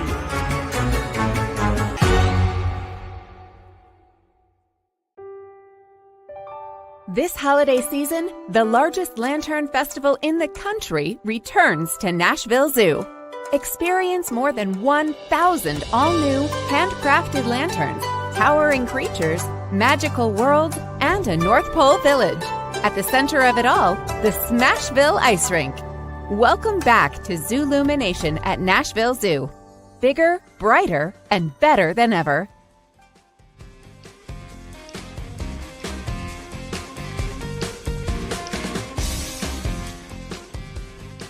It is the final segment of Wild and Wacky Wednesday here on Main Street Sports today, presented by the Tennessee Orthopedic Alliance of Columbia. That's Wade Neely. I'm Maurice Patton. We are in the Lee Company studios, and Wild and Wacky Wednesday, headline from the Columbus Dispatch. That's Columbus, Ohio. Lawmaker wants to make flag planting illegal at Ohio Stadium after Michigan fight. Sorry, Tennessee. An Ohio lawmaker wants to make it a felony to plant a flag in the center of Ohio Stadium. The move comes after a fight broke out between Ohio State and Michigan players after the Wolverines tried to plant a flag on OSU's field after defeating the Buckeyes 13-10 on November 30th. That's a hell of a sentence. The Big Ten fined Ohio State and Michigan $100,000 apiece for each team's role in the fight. State Representative Josh Williams, Republican from Sylvania Township, introduced the OHIO Sportsmanship Act Tuesday. I am proud to introduce the OHIO Sportsmanship Act to make flag planting at midfield a felony in the state of Ohio. Behavior that incites violent brawls and puts our law enforcement officers in danger has no place on the football field. This was his post on X, Twitter. House Bill 700 would prohibit planting a flagpole and flag in the center of the Ohio Stadium football field on the day of a college football game, and to name this act the OHIO Sportsmanship Act. I don't want to give anybody any ideas, but I'm just going to say that that's an awfully narrow. There's some workarounds there if that bill gets passed as worded right there. Absolutely. You can plant a coonskin cap right there at midfield next Saturday. Or you can plant a flag in the end zone. You can work around. Yeah, you can plant a flag on your sideline. Yeah, you know, okay, so lawmakers are wrapping up the 2-year General Assembly next week, and any bills that don't pass by the end of the year would have to be reintroduced. So I'm not sure that that old Josh is going to be able to get this done in time But And once they lose to Tennessee, and then Ryan Day gets fired, they'll have bigger fish to fry. They won't even be worried about flag planting anymore. They'll be worried about who the new coach is at that point. I would just, I mean, are things, I've not been to Ohio in a long time, but are things that great that this is what we're worried about? Okay. That's a great question. No, nobody has to answer that. I'm abstaining. I'm going there in a couple weeks, so I want to be in good graces. And I got a Tennessee friend that is begging me. I mean, begging me to go to the shoe next weekend with him. And I'm like, I don't know that I want any part of the shoe. Don't take any flags with you. No, I'm not even thinking about that. So if that comes to pass, my flags will be left squarely here in Tennessee. That's probably a good idea. A Tennessee story, but with some Ohio undertones or maybe even overtones. Cheatham Middle School. For 26 years, their nickname was the Bearcats. Until recently receiving a cease and desist letter from the University of Cincinnati, telling Cheatham Middle officials that nickname is theirs and theirs only, and to stop calling themselves that. Now, me personally, I'd have gotten an attorney and we'd have fought this in court. But Cheatham County officials came to a better resolution with some help from the University of Cincinnati's possibly biggest rival, Xavier University. They are now the Cheatham Middle School Musketeers. And I'm here for it. If anybody can tell me how I can get a Cheatham Middle School Musketeers t-shirt, please let me know. Because this is the level of petty to which I aspire. This is fantastic that Xavier jumped in and said, hey, we got y'all. You can be the Musketeers. Apparently, an Xavier alumnus has even launched a t-shirt to help them raise money for the school. So that is big time. Got some Xavier friends in my life. Shout out to Ashley Combs. And over the moon. This is Joe, you and I were talking about this last Wednesday, that this story had gone down with Cincinnati over the Thanksgiving break. Mm-hmm. We know that the X would get involved. And yeah, that's big time right there. That is huge. It really is. And man, I mean, that's just so great. I can't put into words how great that is. And I hope it takes off. I hope everybody in Cheatham County is wearing Musketeer t-shirts here before long. If you're an Alaskan, it's pretty spread out, and turkeys aren't necessarily in abundance up there. But for the third straight year, Esther Kim delivered turkeys across South Central Alaska from her plane, airdropping turkeys to her family and others nearby for the holidays.